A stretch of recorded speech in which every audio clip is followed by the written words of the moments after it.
start with board reorganization. No, we did that. Oh wait, am I? Wait, So you're on the minutes? I am on that, so we don't need to. No, I'm not on the minutes. It must just be a mistake. It does. It Should have does, said yeah. word reorg. Yeah, that'll teach me to read. So we'll start with the consent agenda. We're going to start with the previous minutes. So if anybody wants to take a look at those previous minutes, if there's any conversation or questions, we can entertain those. If not, I would entertain a motion to approve. Okay, Devin has made a motion to approve. Having no more discussion, all those in favor say aye. Aye. All opposed? So moved. So next, we're gonna move into policy. And this is the second reading, so which means this will be our final approval on these policies. So the first one is, well, we can take it as a group. I think it's second read only on substitute teachers. Oh, yeah, there it is, first. Okay, so second read is the substitute teacher. Is there any conversation or question around that policy?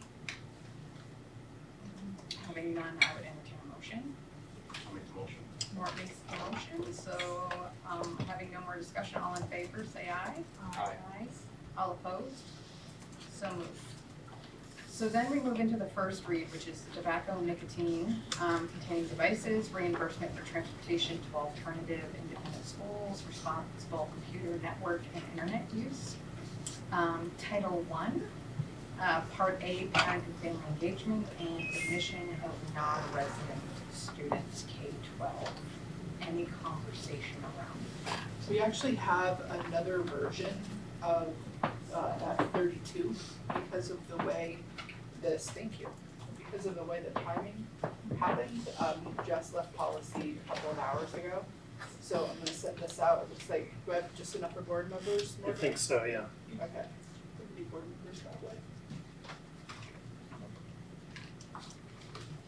So this policy went to the NMB board, and there was discussion at the NMB board about it not being as clear as it could be. If you remember, this board asked us to develop this policy, and what it contemplates is accepting students from non-tuitioning towns in a school-to-school agreement. And it also contemplates parents being able to private pay tuition to attend a school. So if they're from a non-tuitioning town, that they would have the ability to private pay. This has brought up a lot of conversation about equity and whether or not it's the right thing to do. We have checked, there are some places in the state that do this and allow private pay, but there are others that don't. I did check as per the request of the other board, the Secretary of Education, and there's nothing really contemplated. One of the questions that had come up was about Vermont's public high school choice policy, and there's nothing really in the future that people are imagining that would include elementary in that. That was one of the questions. There's nothing that prevents you in law from doing this, but there are considerations that make it complicated. One is around equity, the other is about special education. And third, I would say, would be around collecting the money when you get into a situation where you have an agreement and then somebody is struggling to pay. So all of those have kind of come up in other conversations, and I made sure, I said that I would make sure to bring the concerns forward. So as a little background and context, Vermont has Act 129, which allows a student for high school to access schools that they may not be in the district. There is nothing that says elementary students can. And so it came up whether we would allow tuition to be paid by parents to send their kid to an elementary school that was not theirs in their district. Paul, sorry, can you speak up a little bit just because the mic's right there? I've never been told that before. I absolutely will. I guess that is up for, that's the conversation, is whether, we feel that it's an equity issue as round as people who can pay have access versus people who aren't able to pay, don't have access. But we also had the situation where, it might have been in the student's best interest because the parents wanted all their children in the same district, which makes sense as a family. So here's the rub. So, what are your thoughts? I can see both sides of it. Yeah, so- exactly. I know, that's what usually, it's pretty cut and dry, but this one's a little difficult.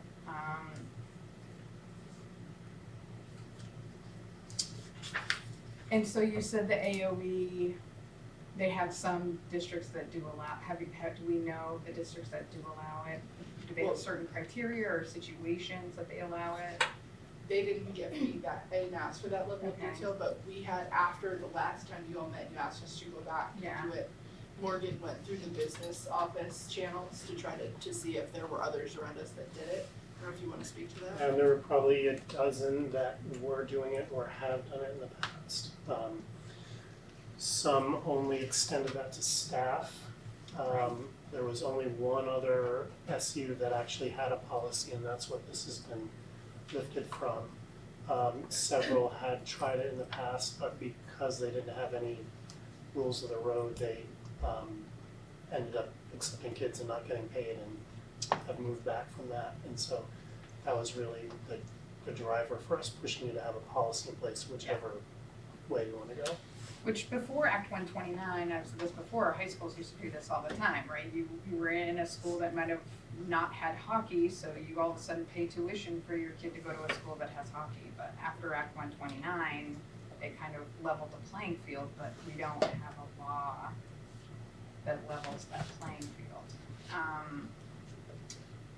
It's not really necessary to go to a different school because they don't offer a sport, because if Well, you don't now. offer it, you could, No, exactly. you could just go to that, you could Right. just access the sport in that school and attend your home school. Right.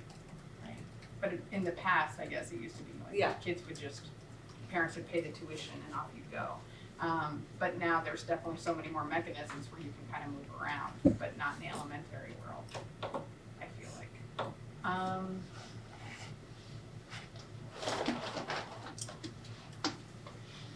I don't know. I kind of want, I know we were supposed to think about it, but I almost feel like I want to table it. I almost want to see what other schools are doing as far as, is it up to the board on a case-by-case basis? And if that's the case, what's their criteria? We've already asked for that, and that's what Morgan got back. Oh, So- was that, Yeah, this policy is the only example of anything Of written any that of we could it. find. which might be different. And then we had, one other district who did it for their staff. I didn't ask, they might have something in a employee handbook or something, and I can certainly do that, but I didn't think that was really the charge that you guys gave us last meeting. So you didn't indicate at the last meeting that you were going to, what way you were gonna answer the request. You just said, go see if there are policies, we don't wanna consider it without a policy. So we brought you a policy, and just to be transparent, there's some disagreement about this one.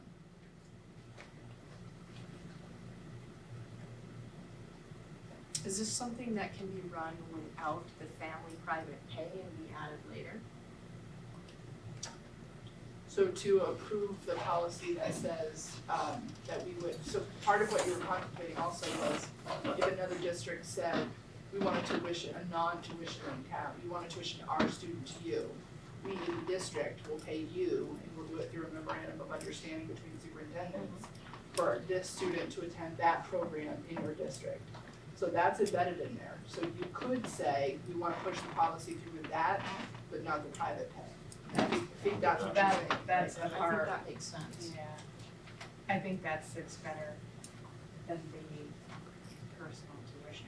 I mean, don't get me wrong, like when you start looking at I know some people might be watching and saying, hey, that's revenue for our district, and like, we understand that, however, it does create almost a little bit of inequity.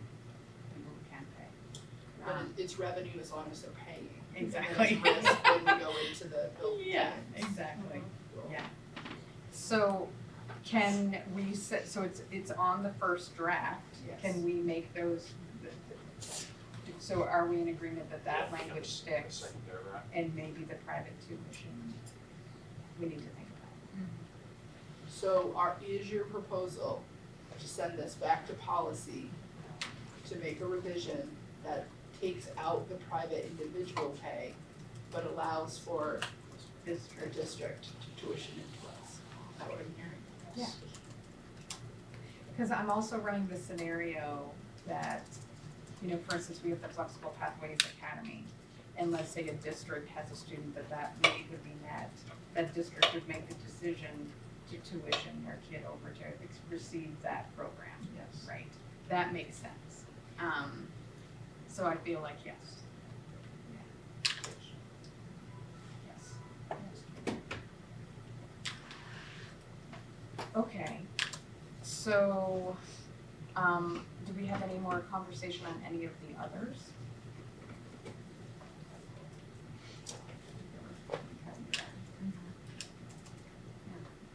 So having no more, again, this is the first read, so all of those will be coming back to us.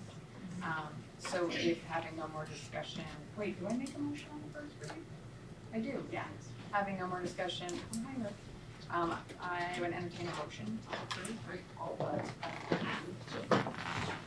Oh, all but at 32, right, exactly. Okay. Having no more discussion, all in favor, say aye. I All didn't even see opposed? who made it. Who made the motion? Devin, or Morton. someone. George. Right. Okay, so that brings us to, agenda preview and prioritization. Is there anything that we need to, shift? Any, agenda need to shift? I was hoping that we can shift, sorry, I'm distracted here. Michelle, are you on this agenda? No, I don't know. I sent my materials ahead. Okay, so I was hoping that we could push Michelle Irish, she's gonna, And then you are in there? You tell me what, it's under H, under you, main report. could we push her up under my agenda to maybe after our spotlight? Okay. Okay. And there's also, wondering if we could also push, a piece of I up from Melissa to after Michelle. Oh, okay. Okay.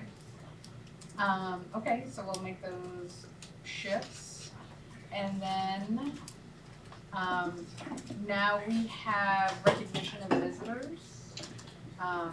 We have 2 people on Zoom, but neither have said they want to comment. They're just spectating. They're just watching. Okay, perfect, welcome. And, so that brings us to the school spotlight. So now it is your turn. Well, I jumped the gun a little bit, but my name's Alyssa Valander. I'm the school counselor for our 6th, 7th, and 8th graders here at our JSHS. My name is Clamor Synchro and I am in 6th grade. My name is Landon Dalma and I am in 7th grade. And so we wanted to highlight our reconnection with restorative practices this year, specifically community building circles. We had to take a little bit of a hiatus because of COVID restrictions from our community building circles. But we've really made it the foundation of our weekly routine. So every Monday morning we start with a community building circle in all of our middle school community times, which is like a homeroom. And it's time to connect and build community and kind of slow down from our hectic Monday role. And community building circles are the foundation of restorative practices. It's kind of like a tier 1 intervention. So once you lay that foundation, you can kind of expand on restorative practices at the school that you're at. This year we are creating some student leadership with our circles, and so we've had several student-led circles. So having the adults take a back seat and have the students come forward and lead their classmates in circles. So they've done it in, as part of their health class and also our community times. So we also hope to make, kind of continue this work into the high school next year. So we're kind of building the foundation as the students move up. They will be familiar with the circle norms and things like that. So we invite you all today to slow down your hectic day and connect with each other. So we're going to split in two groups. Chloe is going to lead one group in a restorative circle, and Landon is going to lead the second. And this is just a community building circle, a time to connect. I'll talk a little bit about the format of our circles. So one group is going to be in here, and the other group will be, so Brian will show you to Amber Ross's room. Landon will be leading that group. So we ask that maybe seven of you stay here and 8 of you go to the other room.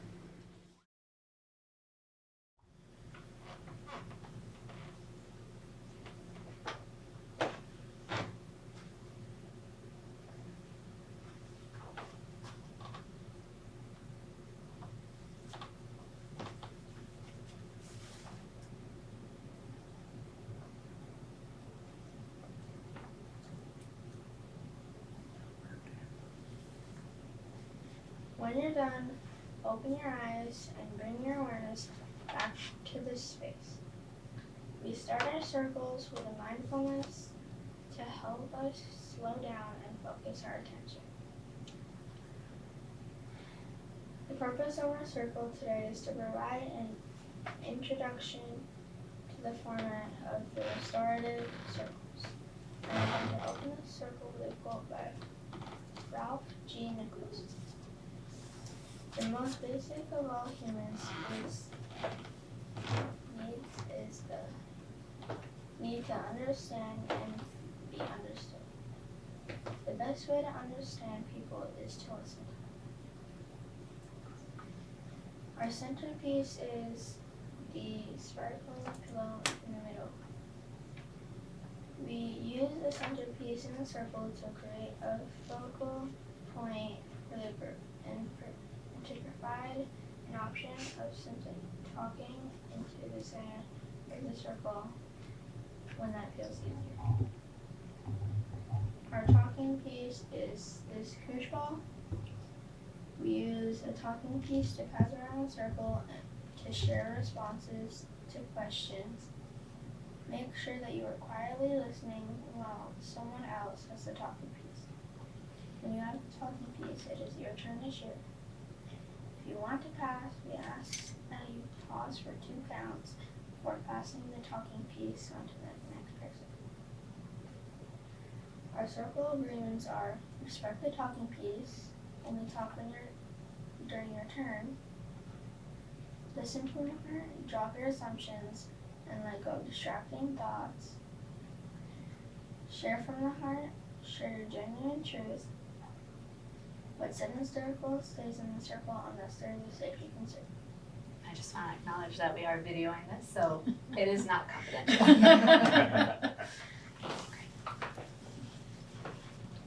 You're going to send the talking piece around to share a check-in.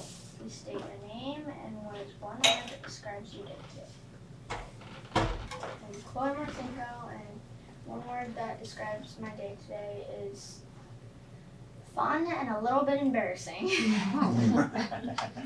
Alyssa Vallender, I would say my day has been full. Joseph Dunneram, and a word to describe how I feel is satisfied. Rick Bartholomew, hectic. Lynn Kodak, I would say complicated. Michelle Irish, and I would say busy. Warren Greenwood, and I would say crazy. Sarah Herges, and yeah, crazy too. Yeah. Jen Hubbard, and I'd say interesting. For our next round, what is something that brings you joy? Something that brings me joy would have to be spending time with my family or doing taekwondo, which is a sport that I really love. Something that brings me joy is snowboarding in the winter and mountain biking in the summer. Something that brings me joy is recently taking morning walks and listening to birds. Something that brings me joy would be being outside. Something that brings me joy are the days that I get to be in schools with kids. Something that brings me joy is being able to have coffee in front of the lake on my camp in the summer. Something that brings me joy is my family. My grandson brings me joy. Something that brings me joy is the beach. For our next round, what is something you're looking forward to this week? Something I'm looking forward to this week would have to be going to my father's. I'm looking forward to a little bit of a break, mostly because I have a lot of homework to do that I'm super invested in on. Yeah, I'm looking forward to the end of the work week and getting to start vacation. I'm looking forward to Saturday. I am looking forward to going on my first official vacation with my granddaughter. I am looking forward to having a quiet day of work when there's no kids in school and the office is quiet. I'm looking forward to my next day off on Monday. Looking forward to the weekend. I'm looking forward to parent or student-led conferences in our school.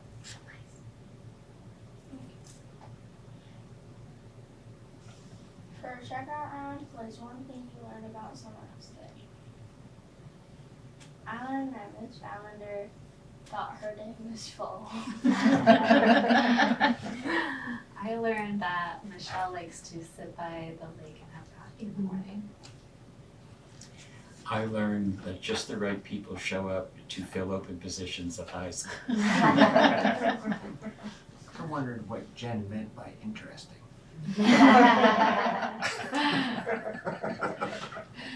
Something I learned about someone else today. I learned that many of the people I work with, I suspected it, but many of the people I work with are really good under pressure. Oh, that's a good one. I guess I didn't learn, but I was curious about your statement about having an embarrassing day. I'm curious. I learned a lot about everybody today. I learned a lot about how teamwork can really work out in your workplace. I learned a lot about how my staff is so compassionate. Thank you for participating in the circle. I'm going to close the circle with a quote from Peter Forbes. Stories create community and enable us to see through the eyes of other people and open us to claim of others. Thank you so much. Thank you. Thank you. Thank you. You did a Thank you wonderful so job. much. Nice job. Well done. Well, thank you all. That's a kind of a rapid version. Usually take about 35 to 40 minutes in community time to really just slow down and connect. We have a few more questions, like some fun ones, like what's your favorite way to eat a potato or favorite ice cream, and but we just wanted to give you a preview of it all today. I have a quick question. Yeah. So those are your core values that are around the pillow? And so all the community times have this kind of same setup. They choose whatever centerpiece they want and whatever talking piece, but they all have the same core, we call them our circle norms or guidelines. And so any teacher can create a circle and the students know what the guidelines are. They know what to expect. So. Did you say that you could choose to focus on the pillow? What did you say about the pillow? Is that The so? centerpiece. We use the centerpiece in the circle to create a focal point for the group and to provide an option of simply talking into the center of the circle when you choose. So instead of looking at people, if it's easier, you can choose if you're And shadowing. depending on the share, it might just feel more comfortable to share in the middle of the circle rather than looking at your peers. Okay. Sometimes we say like, what's the high low of your weekend, or how are you feeling this morning? And so sometimes it just takes kind of those barriers down to have. Thank you. Thank you. We've done some like response to harm in circles. So when harm has happened in the classroom and a lot of the students have experienced it, we'll hold a circle and just talk about how they felt in the moment and kind of what are their needs. So by having the foundational community building circles, we can move into those more like maybe risky or uncomfortable topics. So any other questions? That was great. Yeah. Thank you I all. have a Thank comment. you. I Thank think you so much this for is the- the first time we've had students come in and do something like this, and these are the kinds of things that I know for me personally, it kind of fills my bucket to have students come and do this, so I appreciate that so much. Very well done. I'm super proud of you all. It took some courage. Yes. So- And you came after school. Yeah, At night, so thank you. Taekwondo and track practice and whole day of school. So Yeah. thank you all. Thank you Thank very you. much. So now we're gonna move the agenda into Michelle. Okay. So I sent out some information and I have one more piece that I think didn't get on the thing, so I'll send this or we can send it around. Michelle, did you, oh yeah, right there. Yeah, The so video you're talking I'm gonna show the video tonight and answer any questions that you might have. So we are, as I said in my report, the board goals that were set by the FNESU board have really driven a lot of the work around what is all, so each of those board goals we talked about, all students will, and go through different goals. And so one of the things that we recognized is that we really needed to get a better handle on our data around equity. So that was one piece of information. We also have experienced this year a couple of different situations around some racial situations that have been hard to manage and hard to hear about and hard to process. And so it's something that we really want to start engaging more about. What is our equity data showing us, and how are we going to help move forward with that? So we're using a group called Insight Education Group, and they're going to be coming in and doing a series of data collection. So we're starting right now with submitting some data, doing an upload of all of our sort of background data, so things from Power School around attendance and policy data. There's some, budget kind of data they're looking for. They'll be analyzing all of that, and then this, in probably May, we'll be doing a series of stakeholder surveys. So it'll be board members, leaders, faculty, high school students, and families will all be given opportunities to respond to a survey around some equity data points. And then when we come back in the fall, we'll continue with some stakeholder focus groups. And so they'll be inviting people to come in and share their experiences around some of these different data points. So let me show the video and then I can take questions. Oops.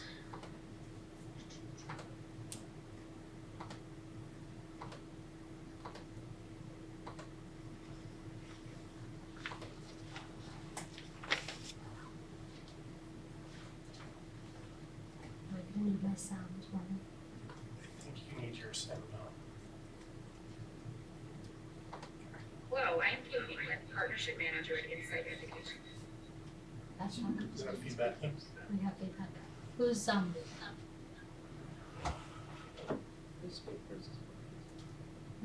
me show you.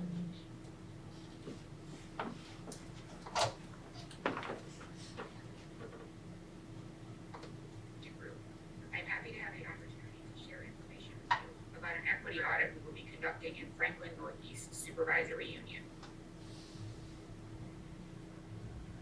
I wanted to take a moment to introduce you to Insight Education Group. We are all practitioners who have school and district experience and now work in many places nationally to support equity work. It is important to us that we continue to do equity work in our own organization, that we align districts' equity work with other ongoing bodies of work in their organization, and that we develop strong partnerships with district stakeholders so all members of the organization see themselves as important contributors to the work on equity. This graphic introduces Insight Education Group's equity framework. The framework is organized around 5 domains. Domain 1 is structures, systems, and resources, and speaks to the work of the central office in terms of things such as strategic planning and resourcing through a lens of equity. Domain 2, culture and community, addresses important aspects such as students' perceptions of their school experiences, how welcoming schools in the district are to families, and how schools are attending to students' social and emotional needs. Domain 3 speaks to the work the districts do to ensure equity in the workforce. As you can see on the slide, we focus on 4 specific aspects: recruitment, retention, placement, and advancement opportunities.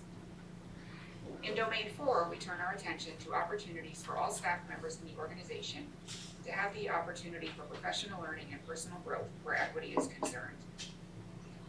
Our final domain is curriculum, instruction, and learning, which studies several aspects of equity, including curriculum, instructional practices, and whether all students have equitable access to advanced classes and enrichment opportunities. This slide speaks to the equity audit process specifically. As you can see, we have 3 main streams of work: document review and practice, stakeholder engagement, and quantitative data review. The items on these lists are merely examples of the types of data that we review. We will work closely with Franklin Northeast Supervisory Union staff members to determine the artifacts and stakeholder groups that should be considered in order to develop a comprehensive understanding of the district and its progress in providing equitable access and opportunities to all students. The robust data collection you see here allows us to fully understand the assets in place in the district as well as areas for growth. All the data we collect and review culminates in a comprehensive written report. The report provides an overview of Franklin Northeast's context and our methodology during the audit. Next, we provide a discussion for each of the 5 domains I shared a few moments ago. For each domain, we will provide an overview of associated research. We will then write a narrative of findings, citing applicable data points from our study, including quotes and statistics from our surveys. Finally, we provide recommendations based on our findings. It is important to note that when we cite information gathered during stakeholder feedback, we do everything to ensure participants' confidentiality and no names are shared during the report. Thank you so much for your time and attention during this informational session. We look forward to working with you and the rest of the community in the Franklin Northeast Supervisory Union during the equity audit process.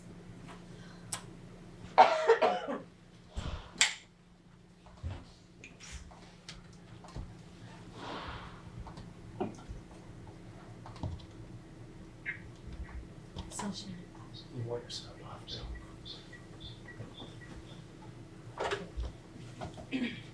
So the paper that I sent around is really sort of a list of the milestones that we'll be looking at. So starting this spring, we'll be doing some of the baseline data collection and then progressing through the stakeholder groups and the surveys.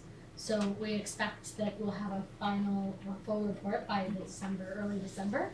If everything goes well and we start the school year the way we hope we do and the way we did this year. But that's our goal. So there won't be much going on from our perspective over the summer. They'll be just going to analyze some of our data over the summer, but we won't be engaging with people locally during the summer months. And is Insight Vermont-based, or is it? They're national. They're national. So will there actually be people on the ground? They do a lot of their work remotely, so a lot of the focus groups will probably be Zoom. Okay. And they said that they've had really much better participation when they've been able to engage people over Zoom. So I think that's we will be talking more about the process when we get down with the fall. They do have people that come on the ground if they need to. The one thing about, was this is a little bit of a change of course for us because we were not thinking about getting an outside perspective. But I think given that we've had a couple of incidents this year and, we've seen from families within the communities that there's a desire to become a part of, this work. We think that it makes the most sense for us to get an objective outside look at what does it look like for us in Franklin Northeast? What do we need to examine? They're gonna look at everything from our policies to our budgets, to our data around discipline, like all kinds of, Curriculum. what? Curriculum and instruction. Curriculum instructions, and then they're gonna be able to give us actionable feedback. They're gonna give us an assessment, and then we're gonna be able to take that objective view of what it is that we're doing and be able to create our action steps from there about how we're gonna get closer to being a more equitable system.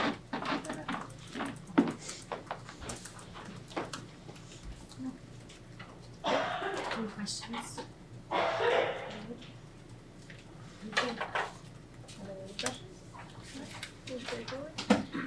Okay, thanks, Michelle. Thank you. And then we're gonna move on to Melissa. Is that right? Yes. You want me to cue this up for you, or? Cute, sure. Okay, so I don't know if you've met Melissa yet. Melissa Wood is our Early Childhood Program Director.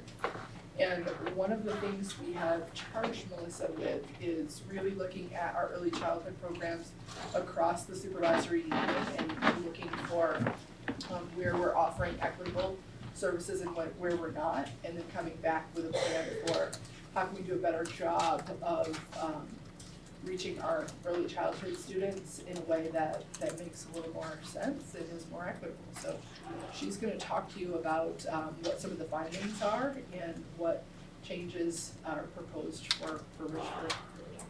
And I just realized I gave you a copy that I didn't need. So if I didn't write on that copy. That's okay. You also have electronic access if you wanted to. Sure.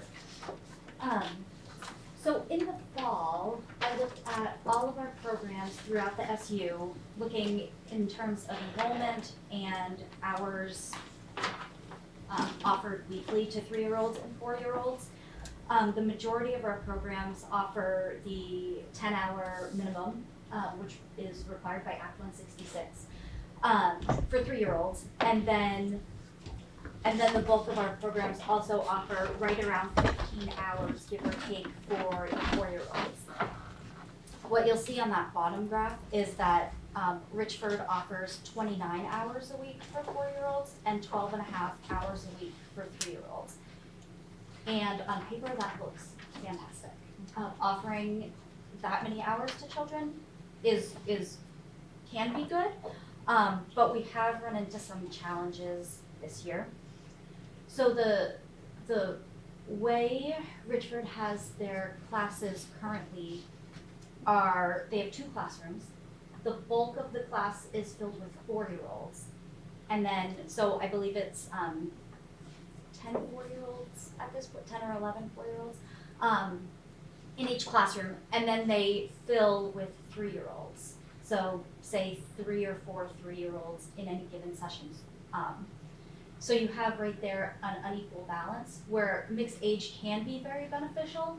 When you have such an unequal balance that young, it gets a little trickier.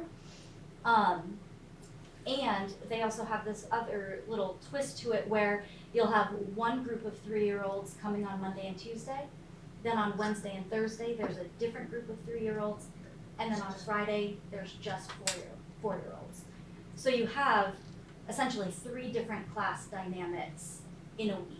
And while those 3-year-olds don't necessarily recognize it because they're only there for their session, the 4-year-olds are constantly readjusting. My Monday, Tuesday looks like this with this group of peers.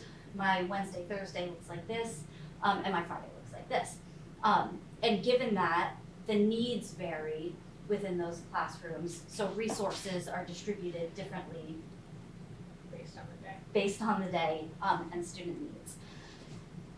So we've put a lot of resources into the preschool classrooms where the rest of the supervisory union started pyramid model coaching in February. Richford had started in October, I believe. And that's pretty intensive. A coach comes in and works on pyramid model, so that's that early MTSS work where it's really supporting all students, but then also like having that solid baseline supports our children who have higher levels of need.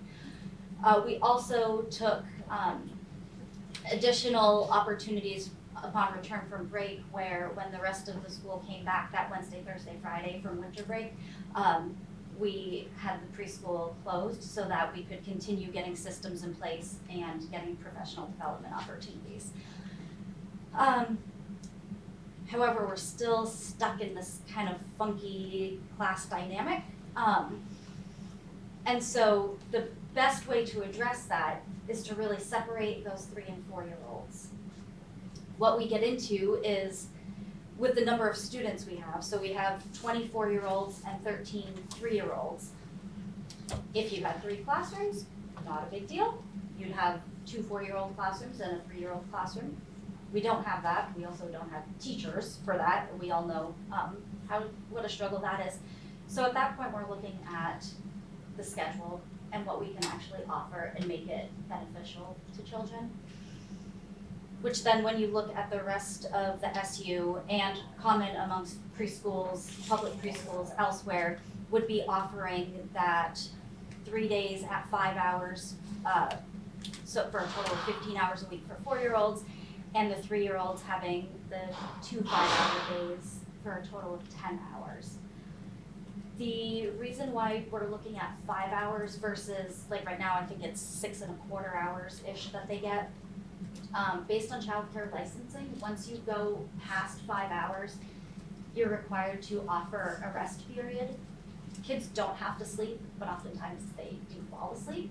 And at the same time, there are also challenges that go with that in regard to supporting children who may not want to rest or maybe have trauma around being in the dark with less familiar people, etc.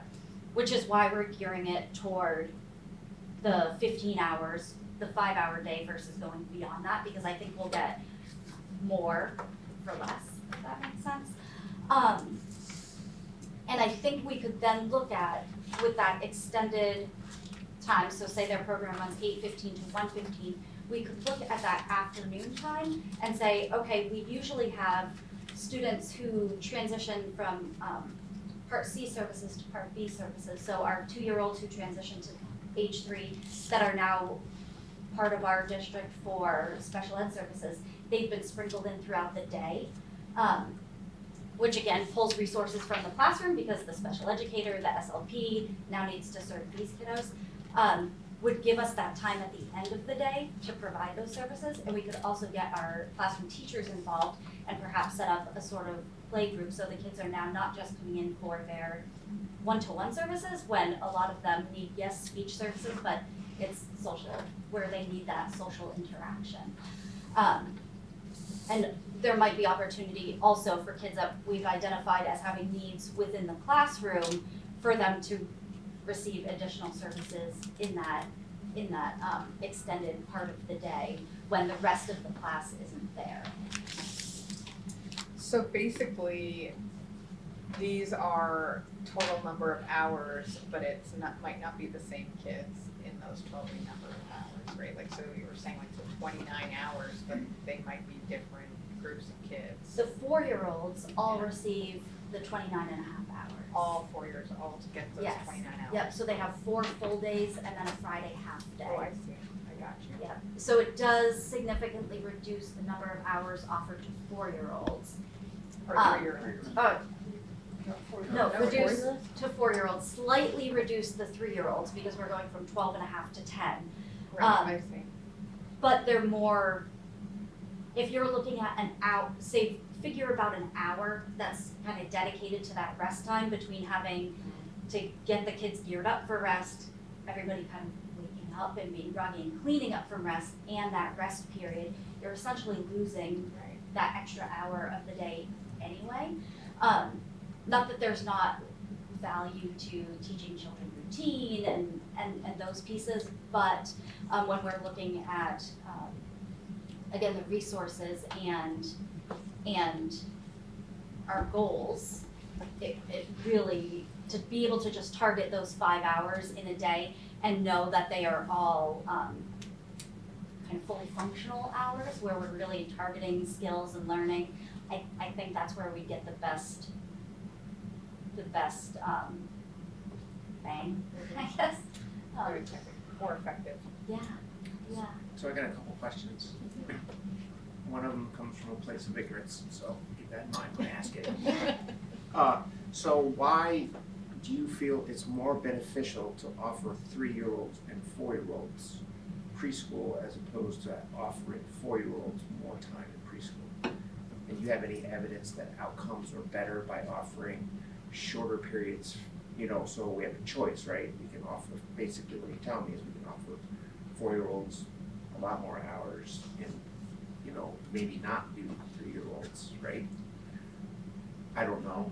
So technically, right. yes. However, Act 166 requires that we offer 3 and 4-year-olds 10 hours of preschool per week for 35 weeks.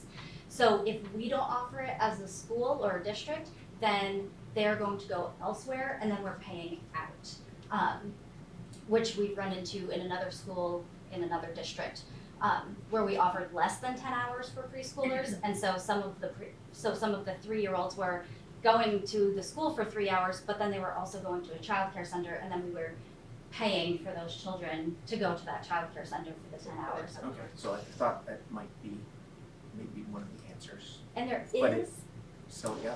a very recent study out of the state of Tennessee where they looked at the state, and it was this researcher who supports early ed and has researched it quite a bit, and so they looked at the long-term effects of early ed programs through the state of Tennessee, and they actually found that in this case, in this state, that the gains that they had initially seen from preschoolers who had attended their public preschools actually fell off. So they would see it in kindergarten, they saw it kind of in first grade, but then by third grade, they were falling behind again.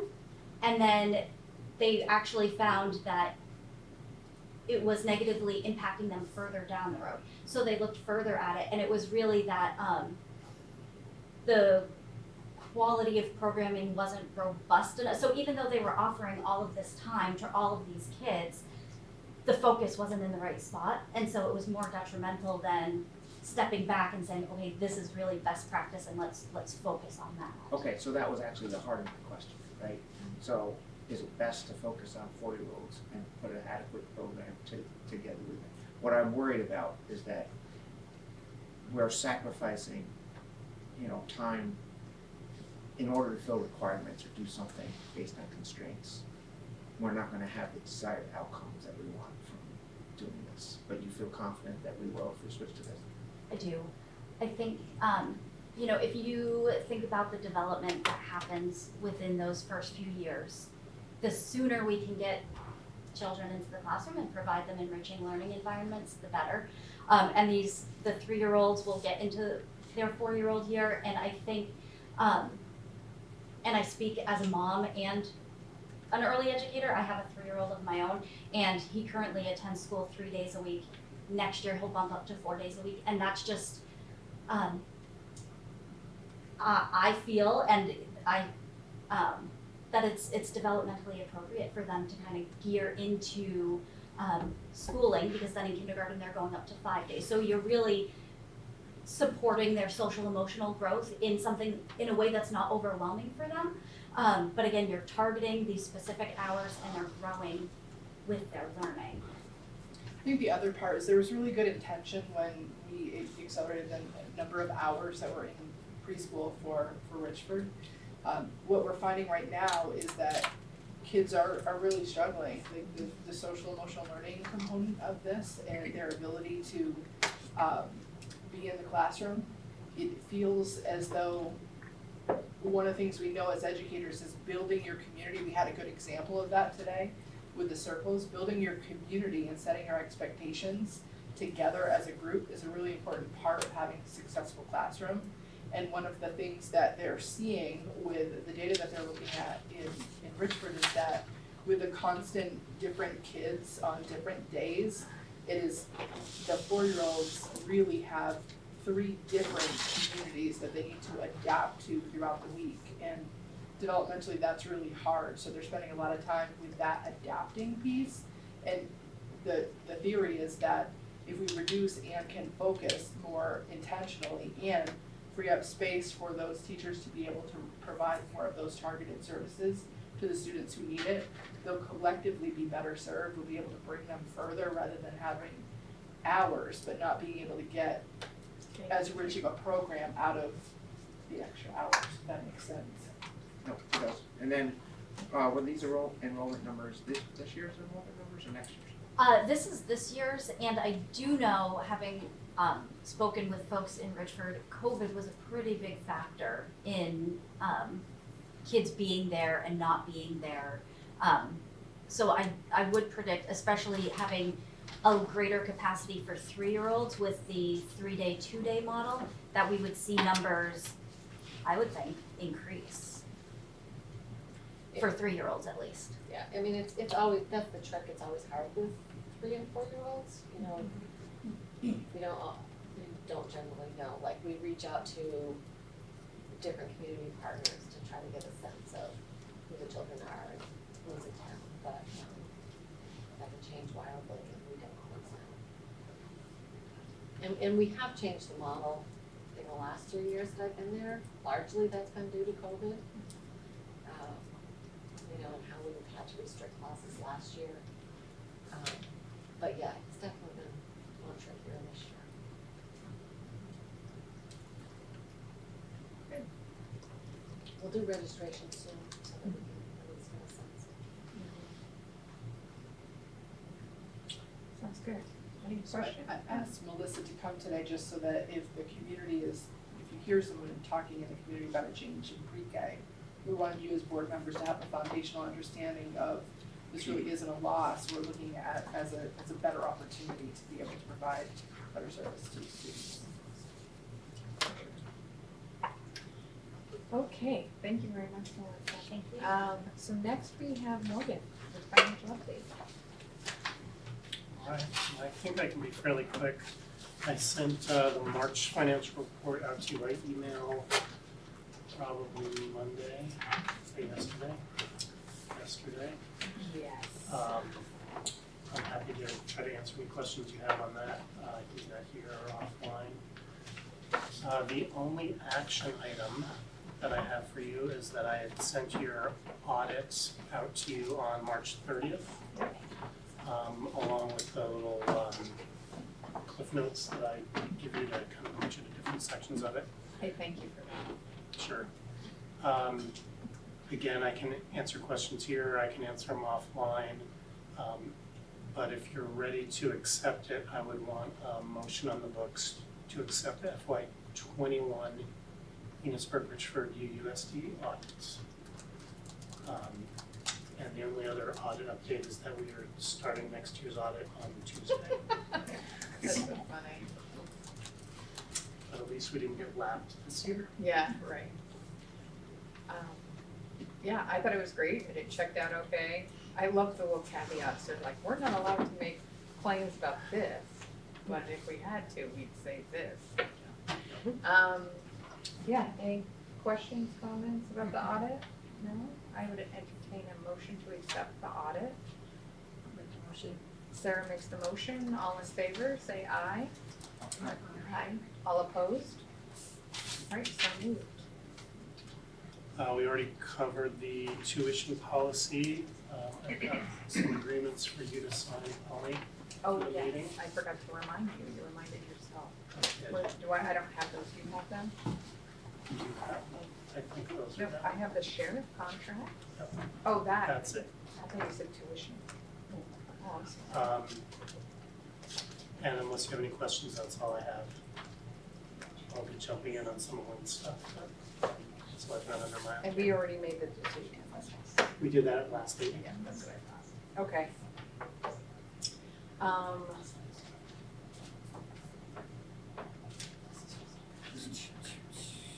So what else? Okay, so that's all you have? That is all I have. Okay, so we're gonna move on to, Lynn. Okay. So let me just start by, we're fast and furious in the hiring season, and these principals might have to tell me that I've missed someone when we get to the approval for hiring, and we'll add them in if we get to that. So under your personnel report, because this has been changing every day, I actually am gonna read the names this time because it might be different. It is different than what I sent out in your board packet. Okay. So for hiring at Enosburg Elementary School, Jen has hired Ashley Lockery as a paraeducator and Whitney Fitzgerald as a school nurse for next year. So when we do the approval, you'll need to do approvals just for the teaching positions, not for the support staff. Enosburg High School has hired Robin Larrabee as a paraeducator. Frank Mahaffey is filling in as a long-term music sub.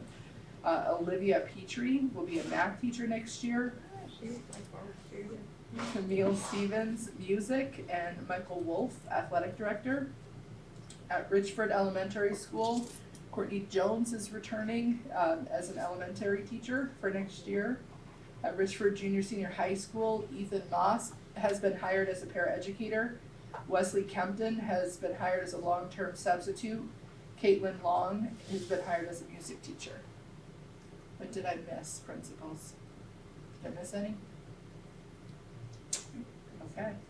So it asks for the board's approval for the hiring of those teachers. Hey Lynn, I think, I just want to ask Joseph, I think that math teacher may not have officially accepted yet? She did. She did. Yeah, Is that, she did, she Rachel. did? Yeah, she accepted a day earlier than she said. that is awesome news, so glad. Okay, I hadn't heard that, I just want to make sure we weren't.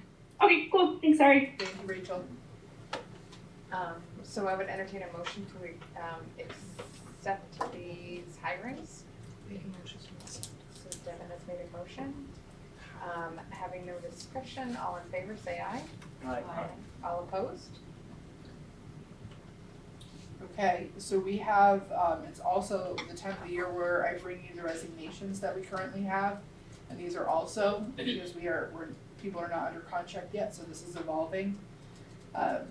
No one at this time leaving from Cold Hollow. At Enosburg Elementary, Joanne Reed Allen for library enrichment. Tanya Caswell for grade 4, but she's gonna be moving into an SU grant-funded interventionist position. Okay.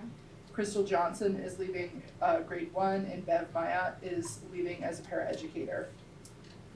At Enosburg Middle School, Justin Pinard has resigned from his guidance position. All of these are effective end of the year. Okay. With the exception of the next one, Ethan Zoiza broke contract effective March 24th. Amber Emmel, high school math. Ryan Erickson, high school science. Nate Gingras, technology director. Tim Trevithick, assistant principal. Anna Waddlington, high school social studies. Tom Plog, high school social studies. Cynthia Holt, high school English. The only one that you'll need to act on for Enosburg is Tim Trevithick, because his is, he's not returning, and that's bringing his contract for next year, so you'll need to approve that. Okay. In Richford Elementary School, Courtney Scar, half-time guidance, he's going to Montgomery full-time. Amanda Biggs, .6 library, and Kenna Ward, paraeducator. Richford Junior Senior High School, actually, no, I'm gonna skip that one, because it falls in the next category. So motion on Tim. Yep, I would entertain a motion for Tim Trevithick. I'll make the motion. Mort has made the motion. Having no discussion, all in favor say aye. Aye. All opposed? So moved. So you have a retirement notice that came in today, and this is from Jane Riviere, our guidance secretary at Richford High School.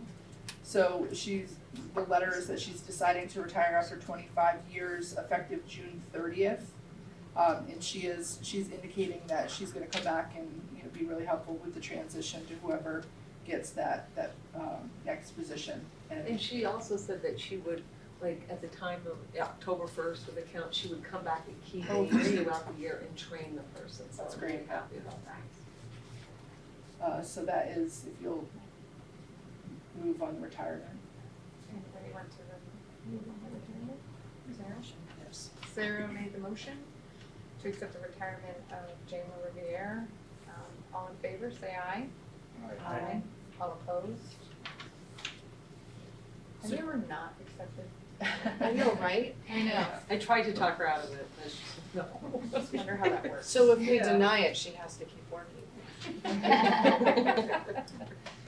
So she has a request that she's put in, because she's been here over 25 years. She falls into a category that isn't covered by any kind of union master agreement, because she's considered confidential staff as someone that works directly as an administrative assistant with Beth, so she doesn't fall into that category.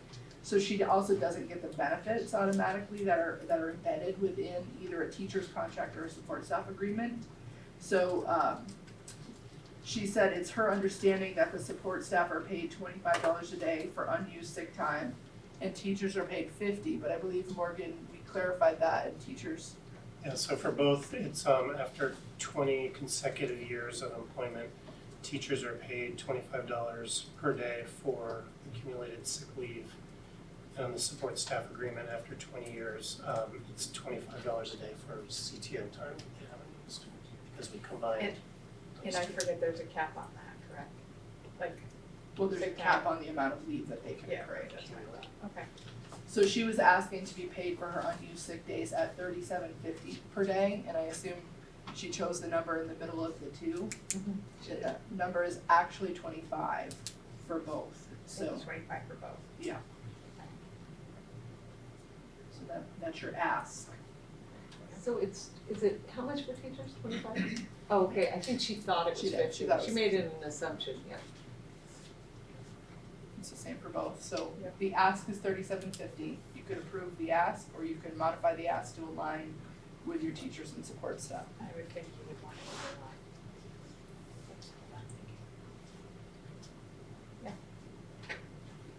So I'd entertain a motion to approve to pay out the sick leave at $25 or an hour, a day.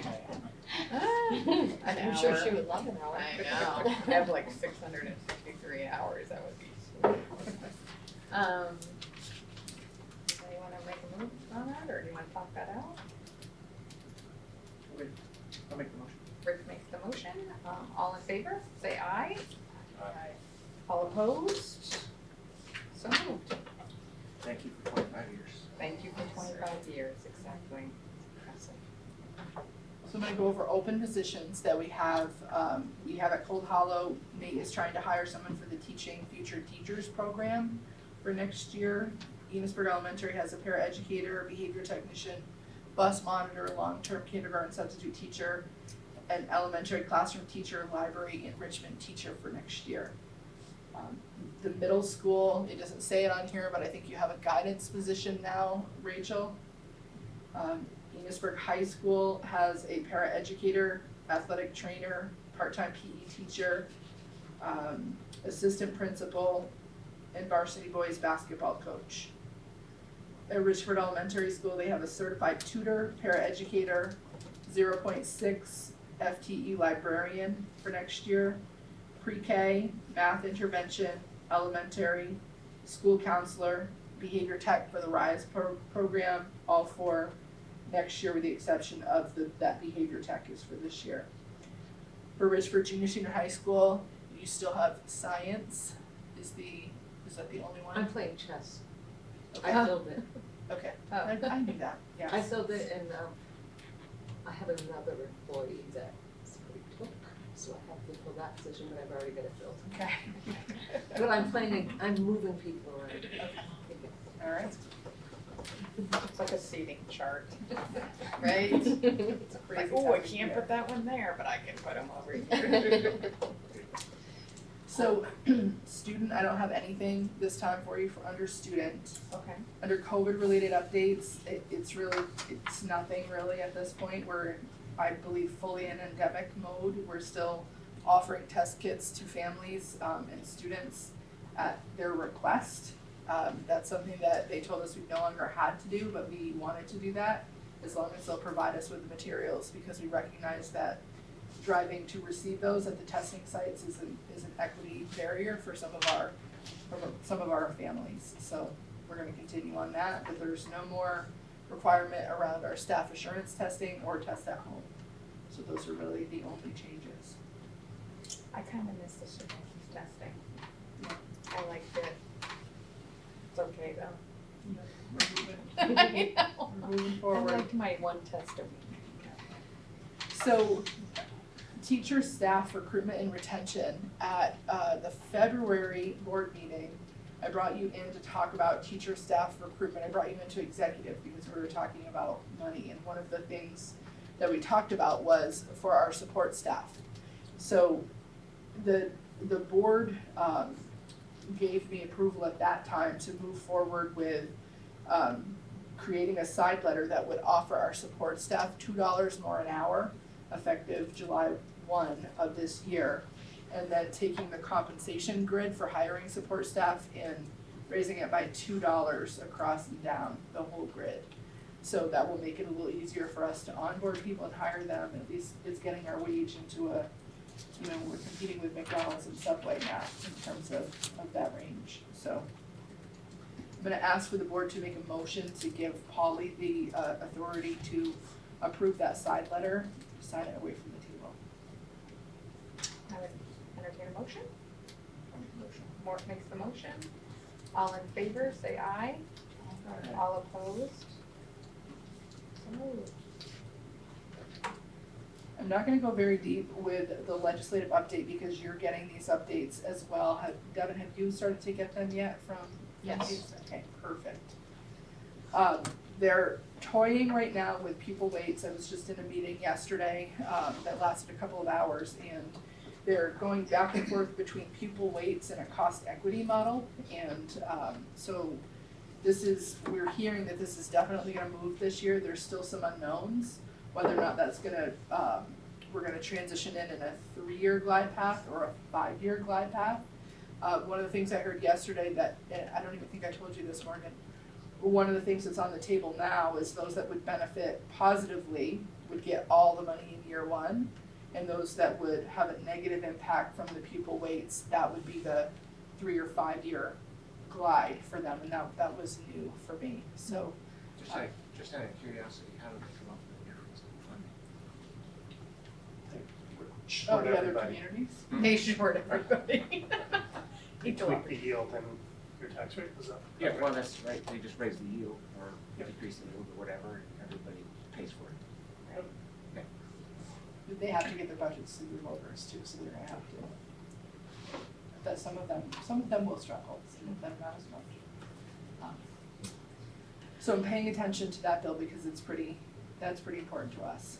And I've also, it's a little complicated to figure out the difference between the weights and the cost equity. The moral of the story is I feel strongly that the weighting is the appropriate way to do this work, to try to create more equitable opportunity for our students. The cost equity is more like categorical aid configuration, and the legislators right now have really good intentions and say they'll protect that money, but they can't actually speak for future legislators. And if they leave that out there as categorical aid without actually getting at that depth of looking at the weights, I worry that future legislators, when they have a rough year, will use those as levers to push and pull on that could have a really negative impact on some of our communities, and it would make it really tough for people to plan and know that that money is going to be there. So that's one thing I just wanted to say about that.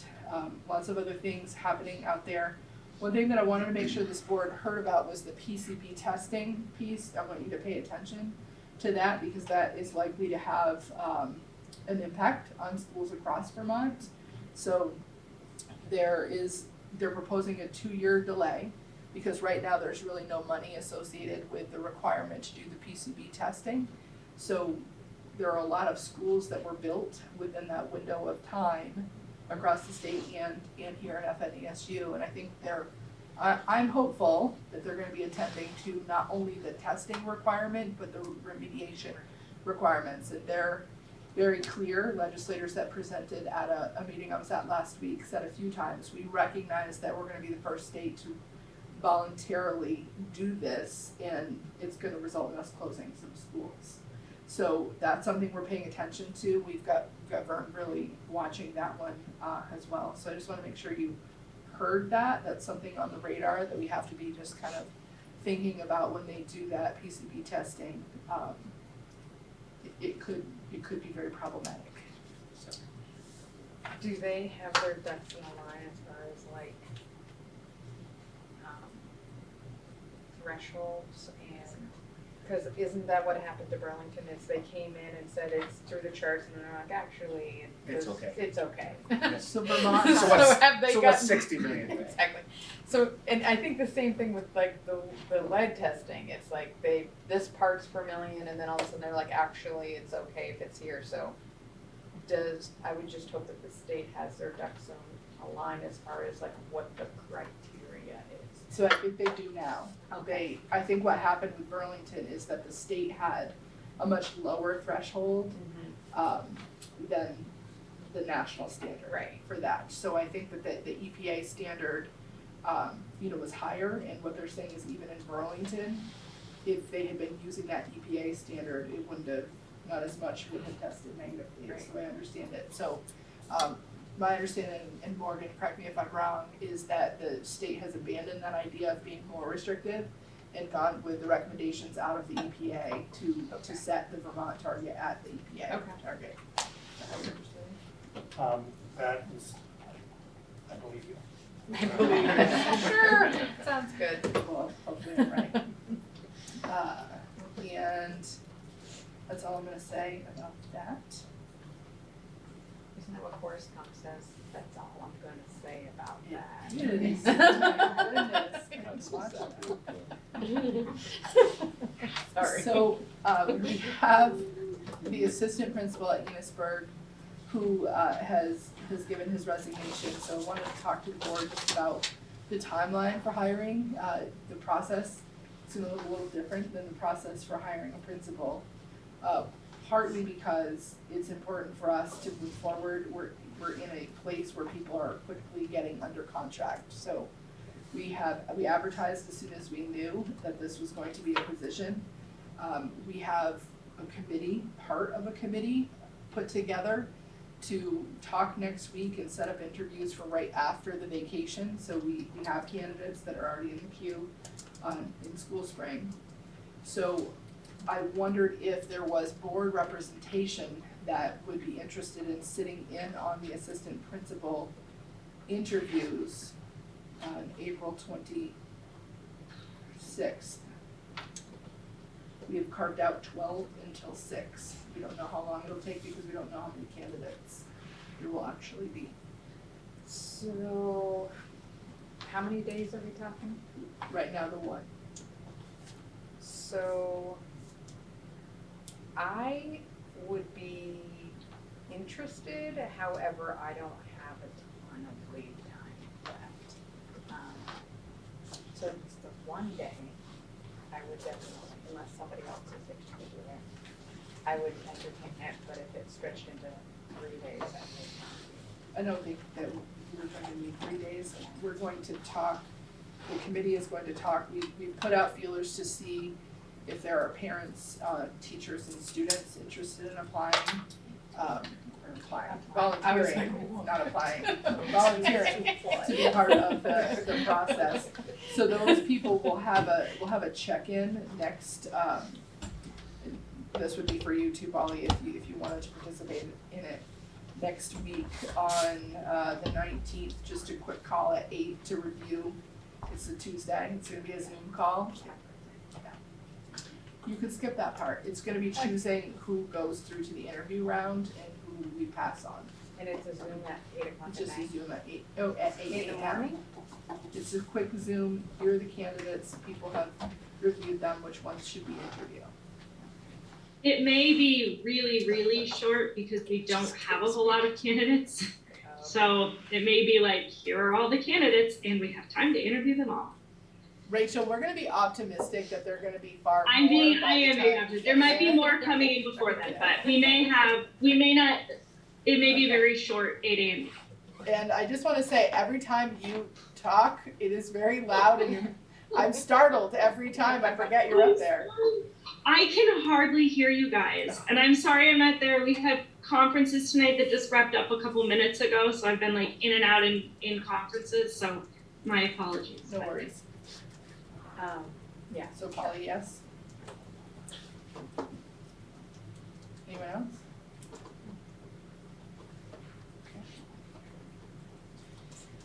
One of the things that we've looked at recently, I just want to remind the board, you charged me, this board and NMB board and the SU board, is to continue to look at our system through the lens of equity.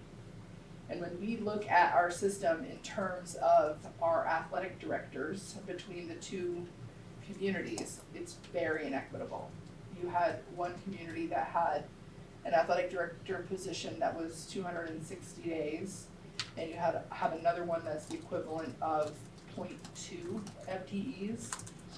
So Joseph has just filled the AD position for Joseph and Rachel for Enosburg, and we've structured it differently, so it is fewer days in there. They did not hire someone with, you don't have to have the certification for the athletic director role. So what I would like the board to approve is we have an amount of money in the budget for athletic directors to work with Beth to make it more equitable. I don't know what exactly it'll land on, but Beth and I spoke the other day about reassessing how much time is needed here, because I don't believe they have enough time. Oh, Set so aside. increasing this one, decreasing Enosburg. I see what you're saying. So it's a little more And equitable. was that on the table when you hired the athletic director, that it might be scaled back? Yes. Yeah, there would be a flexibility in further discussions about this. Oh, yeah, okay, right. What do you think, right? I think No concrete data was shared because I knew it was up for discussion. Right, okay. Yeah. Makes sense to people? Yes. Yeah. Equity work we did.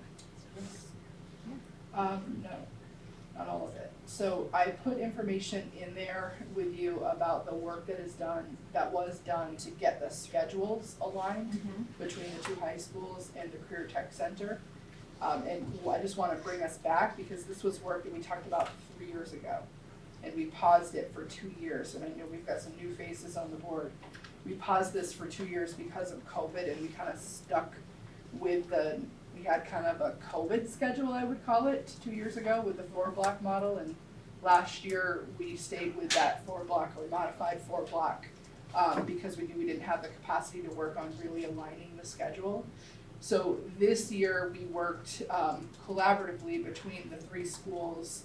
They all chose who was going to be on their scheduling team, and we worked with a national expert who's done a ton of research around scheduling with they call it RTI, but really the MTSS model in mind, of making sure that you have schedules that guarantee certain things. So guaranteeing that all students get grade level instruction, guarantee for all students who need additional time that it's embedded into their schedule.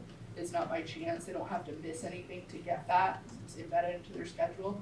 And as you can see that I put a loose, tight expectation list together based on the research and the work that we did with Mike Matos around scheduling. And these are the things that the teams were charged with in terms of coming up with a schedule that could work for both communities.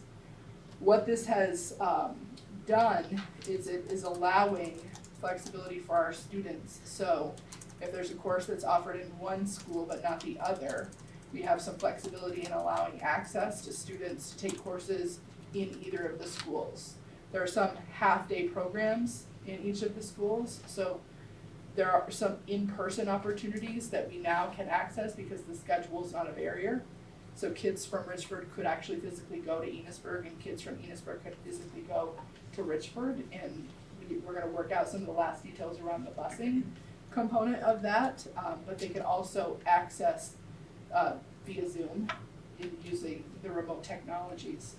The other piece that this attends to is that I gave you a class size report in my report, is really looking at, it's getting harder to offer some of the classes because the class sizes are so small.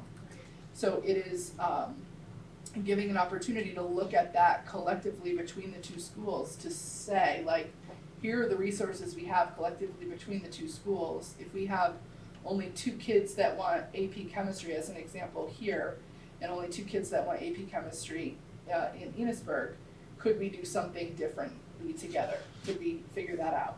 So there's that opportunity to really look at class sizes, and the 2 high school guidance directors are for the first time really examining those things together. We've never had that opportunity for them to look at one another's offerings even, or to look at the schedule. So the barrier of the schedule has been taken care of. Now we're looking for those access to opportunities pieces. The other opportunity that this provides for us is we have some positions that are hard to fill in a good year because there are not as many people in that area. Health is one. We always seem to really struggle to fill health positions. So we end up having to get provisionally licensed teachers to fill some of those positions. This would allow us some flexibility between the 2 schools to also work collaboratively when it's a hard to fill position, so that we could, if we can't find 2 of one of those and it's not really needed that we have 2, we could hire one together and they could work with students from both schools. Right. So I just wanted to bring that back as a reminder that this was all part of that first, let's look for the opportunities that exist with the merger and through the lens of equity. So, I actually thought this was done already. I think I skipped ahead for a couple reasons in my brain, but I actually thought it was done already, and I actually told a couple of people that this had already been done, so I apologize to them. Well, it kind of sort of had, it at least had the same blocks, but we didn't align times so that it really truly Well, but could we happen. made it work because we are sharing a couple of teachers. Like, we are sharing a math teacher, and we're making it work for higher level math after Doug McDonald retired. Okay. So we are doing it. Are you doing that at the same time? Yeah. I mean, okay, Yeah. so. The teacher, Okay. Lisa Besso, is 3 days a week in Enosburg and zooms into our kids on 2 classes, and she comes here 2 days a week and zooms into Enosburg students. Okay, perfect. Yeah, so we do it. And the other thing I don't wanna forget is, so Nate, last time, I meant to bring this up last time, but I was late, and I'm sorry. But I thought your survey was really good, with the exception of one thing. And I don't know how to interpret it for sure, because it may be how the question was asked. But when you ask students why they didn't attend the Cold Harbor Career Center, it was in excess of 50% of them said because they could not fit it into their schedule. So I just want to make sure that when we do this, so if you have a class in Richford, right, and you have a student that can't access, an Enosburg student that can't access a class in Enosburg, that they can access the class in Richford as best you can. And a lot of, just to speak to that, a lot of those times it's because they want to take multiple classes. Yep. So it's not necessarily one class interfering, it's because they want 3 college level courses and 2 AP courses. Yeah. But sometimes it can be the one class, It like can they be wanna one take class. an AP and it's a singleton, right, and it's only offered during this period, then it could Or for snowball, some but kind of yeah, band or course. right. So that's something actually I've spoken with Larissa and Allison both about, and we've never really been able to think through that before because the schedule hasn't been common. But now that the schedule is common, I've asked them, and I don't know, we're not gonna fix it all in 1 year. Right. We're making some really good attempts next year, and I think that we're gonna grow into more opportunities as we go because the master scheduling is really complex.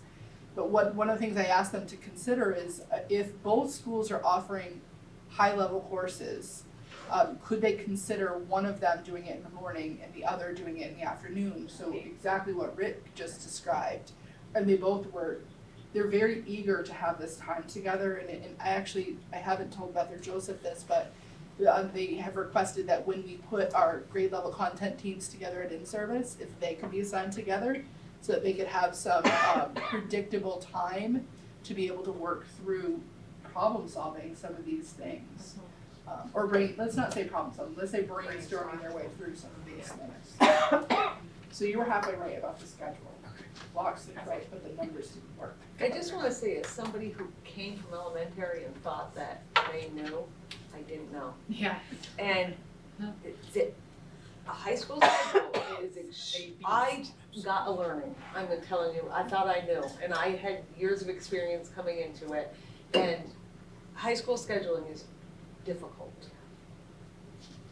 Well, yeah, but again, I think that if you have the more opportunities you have, the Right. less difficult it becomes, you know?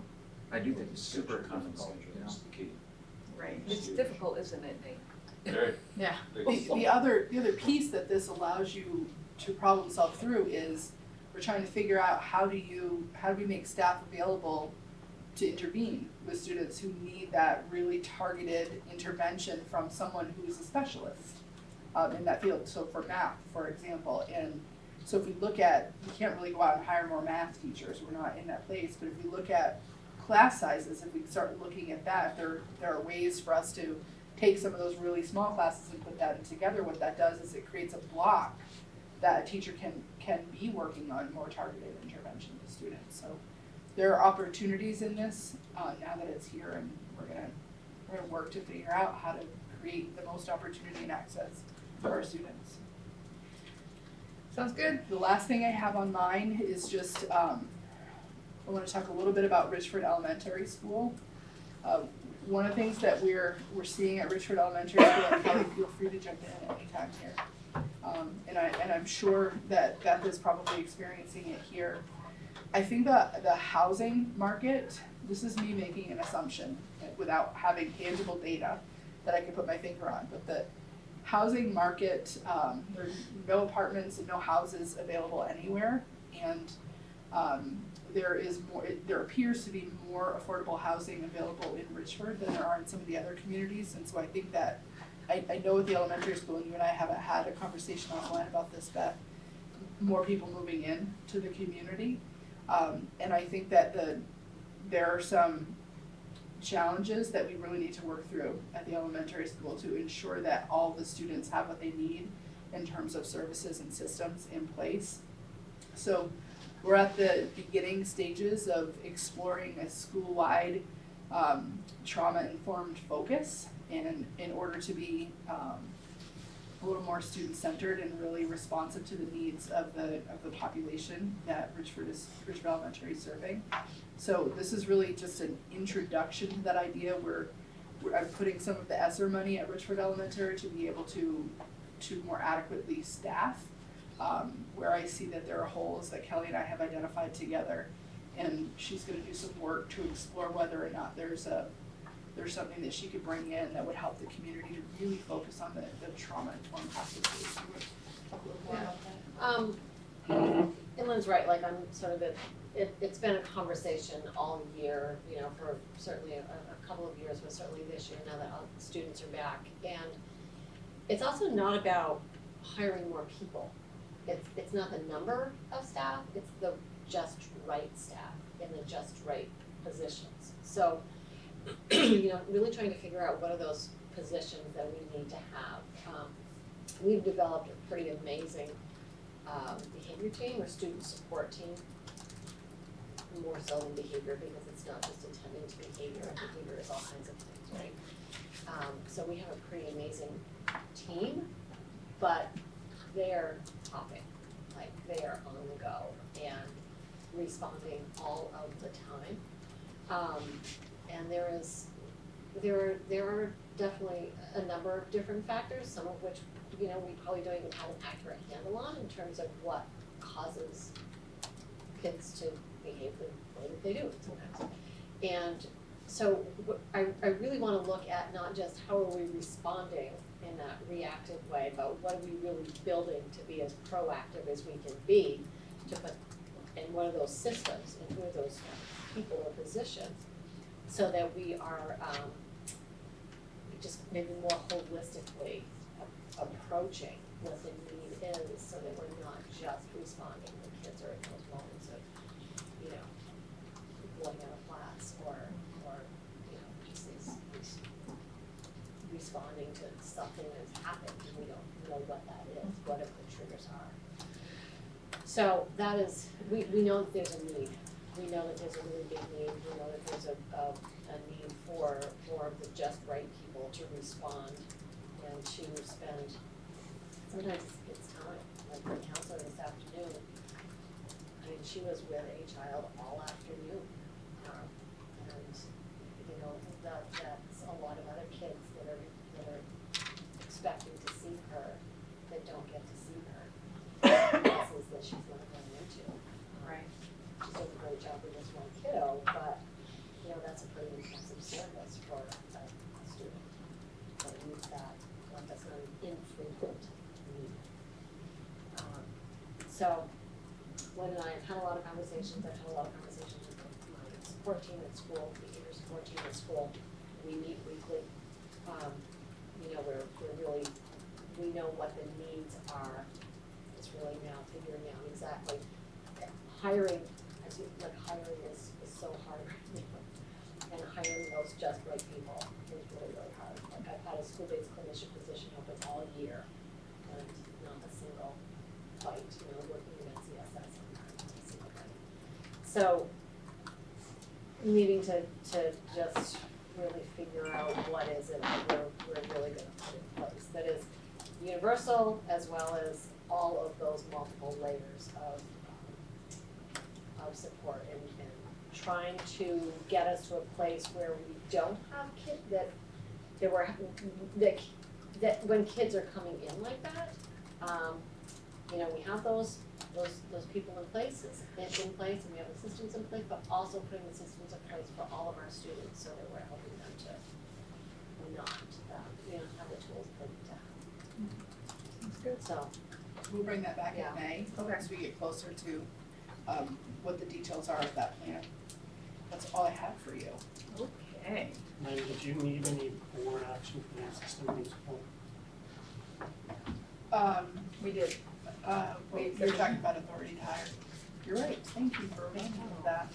I would like the board to give me authority to hire the assistant principal, outside.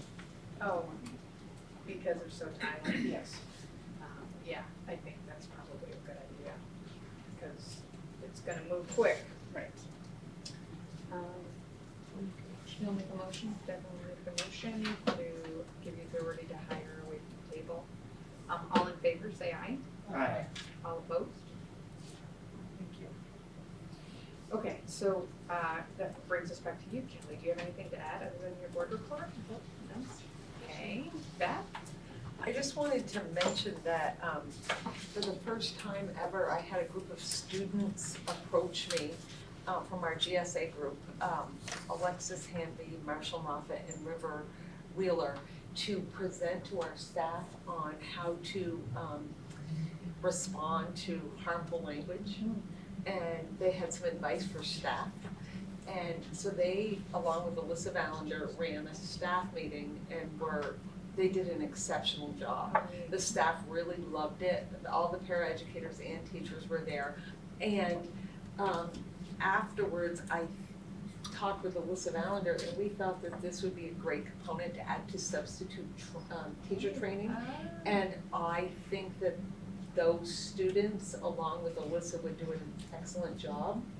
So That's great. yeah, so it was a great experience. Substitute or new teacher? Both. I would say. I think substitute would be. Yeah, but I think substitute would be, we were thinking substitute, but I think they would do a good job with new teacher too. Yeah. Is that something, Beth, that you think they would wanna come to in person, or do they wanna create like a module and video so that we could use it repeatedly? Well, they led groups and they did practice sessions and So maybe not video then. yeah, it was more than that. It was because sometimes they gave us scenarios and we practiced in small groups what we would do. I wonder if this came out of the state group with one of those students that you named. Maybe, because we do have a representative here on the state group, Marshall's on the state group. Neat. Okay, thanks. Jennifer? All information. Okay. And Rachel, do you have anything to add? Nope. Okay. And Joseph? Nope, all set. No, all set, okay. And Nate? I just want to recognize our skills winners. So our awards that went the other night, Ryan Lumbra Automotive, Colton Robtoy and Carpentry, both first time gold winners, and Kaden Yates job skill demonstration. So they'll be going to Atlanta at the end of the school year for nationals. Can you say the names one more time? Ryan Lumbra for automotive? Yep. Colton Robtoy, Carpentry, and Kaden Yates job skill demonstration. First for gold on all those categories for us. And then the other thing that I did put on here is May 6th is the 8th grade visits at our school. So Wiltshire, Montgomery, and Sheldon come in the morning for 2.5 hours, and then Enosburg in the afternoon for 2.5 hours to shadow all our program. And then just the building update, I sent you guys all kind of some dates and timelines. Burnham gave me a quote today, but I guess it didn't come through, so. Okay. Because I didn't get it. Yeah. I didn't either. It said it was there, it wasn't. I got the timeline, but I didn't get the, okay. So, so the timeline's in place and numbers will be coming in when we get them. Okay. Okay, so that brings us to board business. Next meeting is May 10th. Teacher appreciation. So you have teacher appreciation coming up the first week in May. So we typically bring this to you in April, so you can give us some direction on where you want to go. Through COVID, I think the last 2 or 3 years, both boards have aligned and have purchased darn tough socks for teachers. And pre-COVID, some of the districts or schools, pre-COVID was pre-merger. Like, that was kind of a big year. Our first year of merger was also the first year of pandemic. Really? Just wanted to say that, yes. Yes. That was it. Yeah. Really? Yeah. Are you sure? 100%. Okay. Yes, I'm sure. So pre-COVID, pre-merger, a lot of the single districts were doing things like gift certificates to a local restaurant, something like that. So I wanted your thoughts. The other board, if I'm remembering right, Morgan, I think decided that they were going to explore the gift certificate. A couple of them were gonna meet and they were gonna talk about, we have a couple of communities on the other side that don't really have a place within their community, so they were going to figure out which business, kind of spreading it around to different local businesses for each of the communities. So, board, tell us what you would like to do.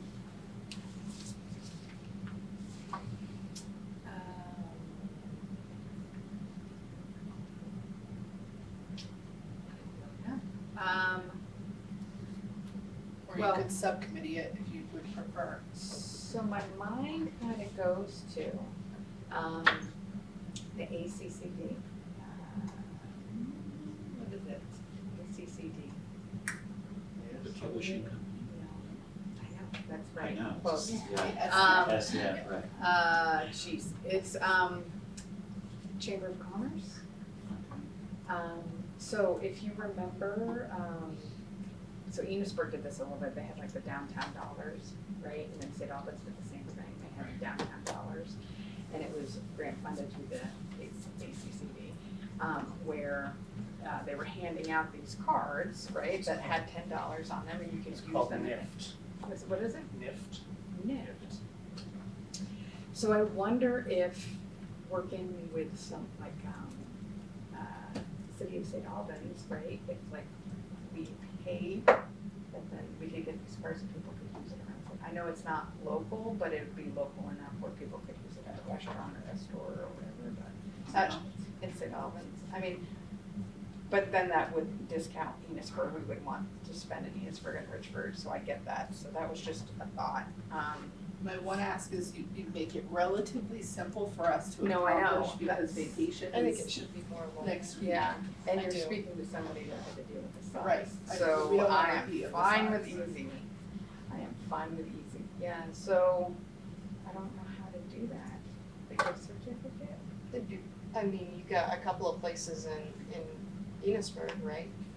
So why couldn't you do like half and half with Enosburg, pick a couple of businesses there to have gift certificates for one, half the other. Same thing in Richford, we've got 2 restaurants here, split it between the 2, yes, no. I wonder Keep it if, simple. I know, I wonder if that would get complicated of which one you pick. Why? Well, there's, so like for instance, like Enosburg, like what if we say, oh, here's a gift certificate to this restaurant, and this restaurant, and flower shops, then how come we didn't get a gift certificate Because to they're the flower restaurants, shop? who wants Oh, I I want do. steak. See? Okay, so that's a good question. I wonder if you want it to be that there are choices within the year, or just pick one for each community and then rotate the next year. So that How do you do the gift certificate, Tom? I could speak to when I was a principal, Yeah. we would literally call up and I would say, I need 55 gift certificates for this amount. And we'd pick a day that I would go pick it up and I would pay them for it and give it to each individual teacher. Teacher appreciation. Gotcha. It was pretty simple.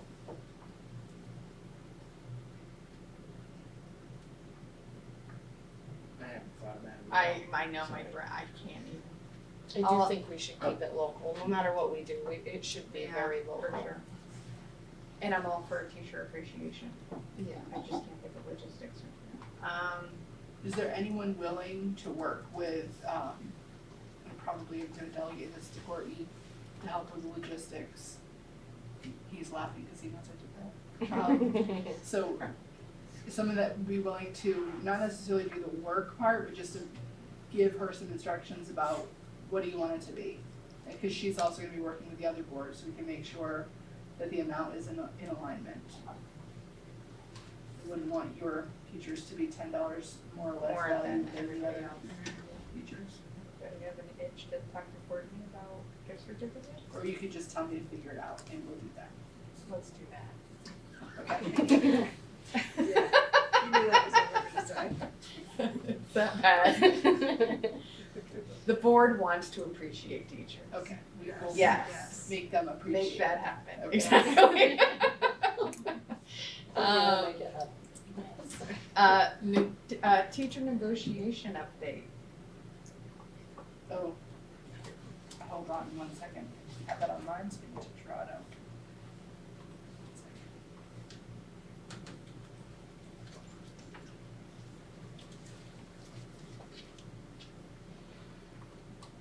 Okay. So, I think we're at a place where I just wanna open with, we're in the midst of teacher negotiations, and one thing that I know is true because I'm working with the board members on the negotiating team and I work with board members all the time, is that there is a sincere appreciation for our teachers across FNESU.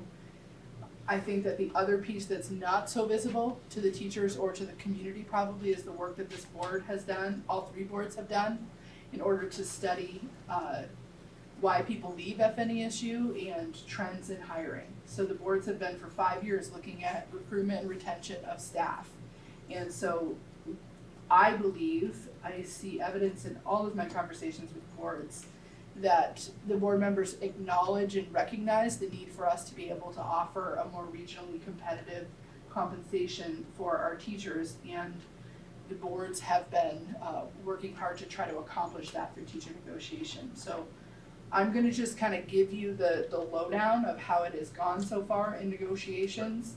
And I'm going to be reading because I need to be careful about what I say and what I don't say about negotiations. So as you remember from when we broke off in our February meeting to talk in executive discussion, that the board worked on goals that were centered around recruiting and retaining. We talked about substitute teachers, support staff, teachers, and leaders. And there were strategies that you approved in all of those areas. School systems across our country are contending with a workforce shortage at a time where we're facing greater challenges in our systems than ever before. The board is well aware of this reality and how important it is to recruit and to retain our staff. The board worked salary comparison data related to how our surrounding systems compensate their educators. We centered our analysis on systems that were in Franklin, Caledonia, Grand Isle, Lamoille, and Orleans counties, so really kind of just around us. It's a priority of the board negotiation team to work hard to offer a more regionally competitive salary for our educators. Board members and administrators are not allowed to talk about the process with individual teachers. If asked, principals have been told to redirect questions from teachers to their union negotiations team. Similarly, members of the union negotiating team are not allowed to contact individual board members directly about the process or details of negotiations.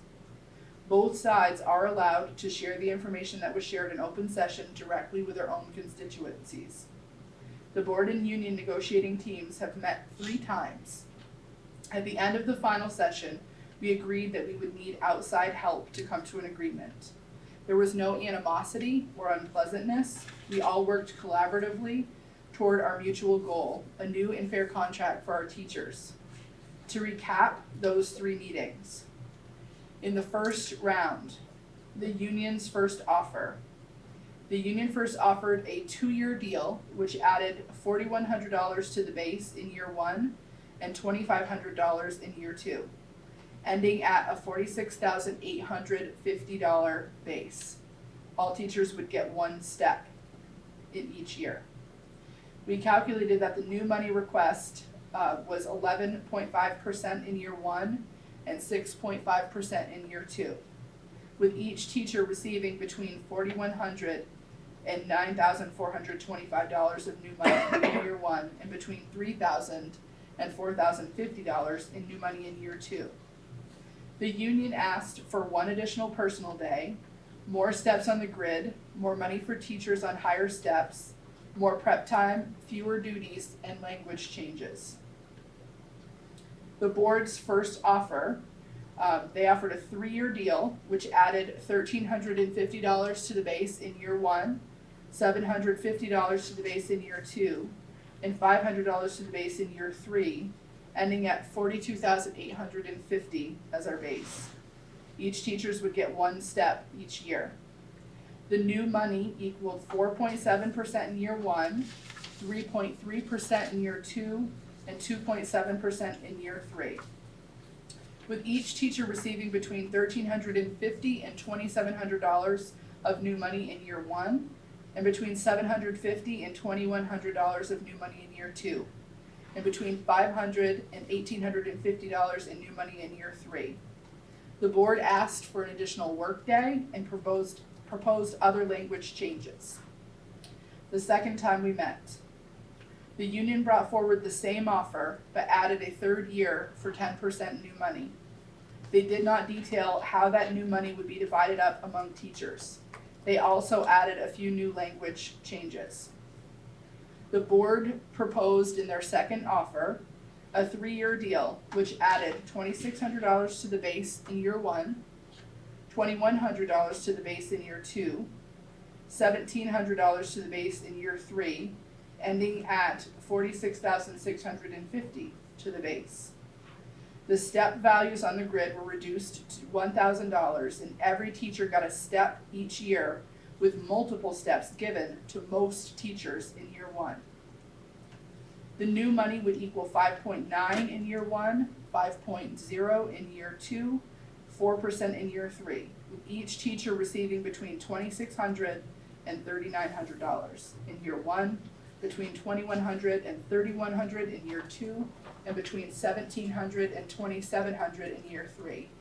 The board asked for 2 additional workdays and agreed to some of the union proposed language changes. On the 3rd night, in the 3rd round, the union proposed a 3-year deal, which added $3,000 to the base in year 1, $3,000 to the base in year 2, and $3,200 to the base in year 3, ending at $49,450 for a base. Teachers would get one step each year. The union added additional steps to the grid and additional money to the master's column, but changed to no step value. We calculate the new money to be 7.9% in year 1, 7.3% in year 2, and 7% in year 3, with each teacher receiving between $3,000 and $4,375 in year 1, between $3,000 and $4,350 in year 2, and between $3,200 and $4,550 in year 3. The union proposal included language changes and suggested that they would drop the request for an additional personal day if no additional work days were added to the contract. Supposals. There were several supposals that were shared between the two parties. So to clarify, a supposal is a way of floating an idea without making a formal offer, and it's frequently used by both sides in a negotiation process.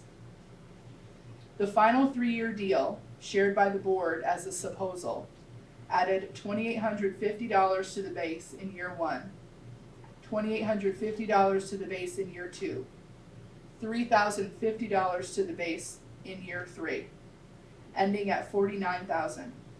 Teachers would get one step in year 2. The new money would equal 5.4% in year 1, 7.1% in year 2, and 5.1% in year 3, with each teacher receiving $2,850 of new money in year 1, and between $2,850 and $4,200 in year 2, and $3,050 in year 3.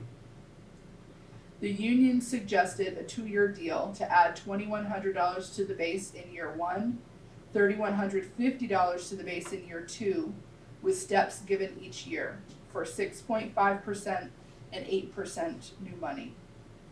All teachers in year 1 would receive $3,500, and all teachers in year 2 would receive $4,550. The board then discussed a 1-year deal to add $3,500 to the base with no steps given and no language changes. All teachers would get a $3,500 increase for 6.6% new money. The union countered with 7%, a 1-year addition of $3,750 to the base with no steps and language changes where both sides offer the same changes. The board made one final offer. In the board's final proposal that evening, they offered a 1-year deal, hoping to have something approved in time for contract issuance on April 15th. This added $3,750 to the base, with no steps given, giving each teacher $3,750 increase with new money equaling 7.1%. The board proposal included one additional workday and no language changes except where both sides offered the same changes. At this point, the union declined to accept or offer a counter, and we decided that no more progress was likely without mediation.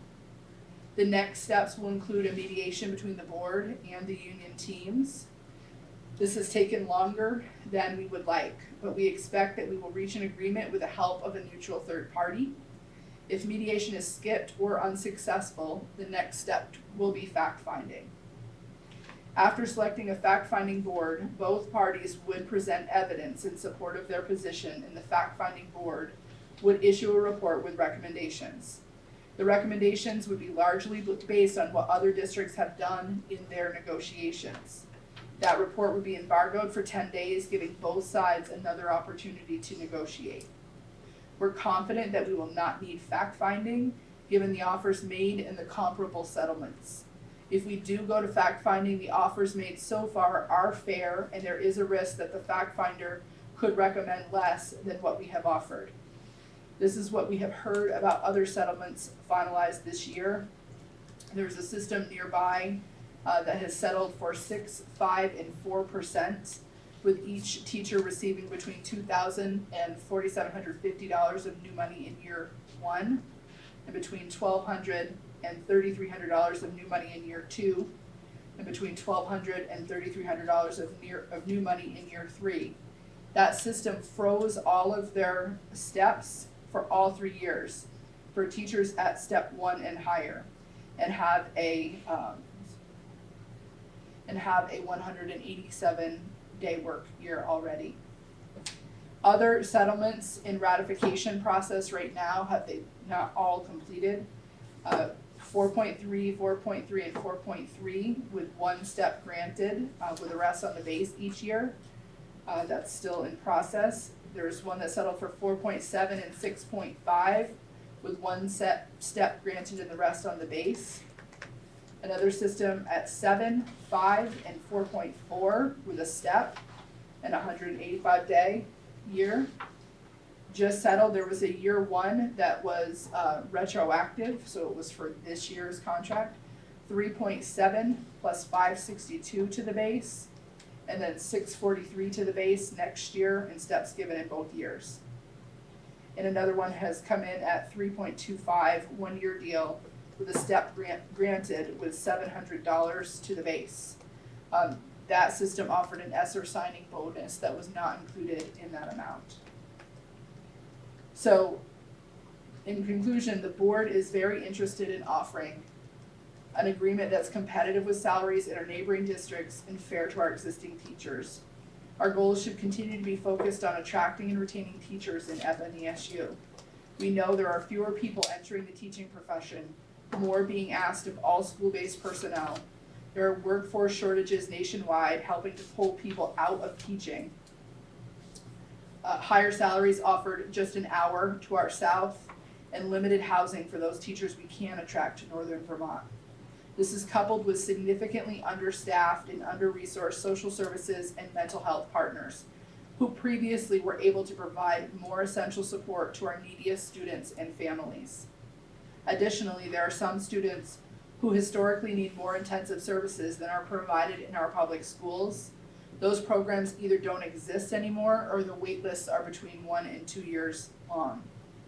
A fair and competitive agreement is one of the levers in our control as we look to staffing our schools over the next few years.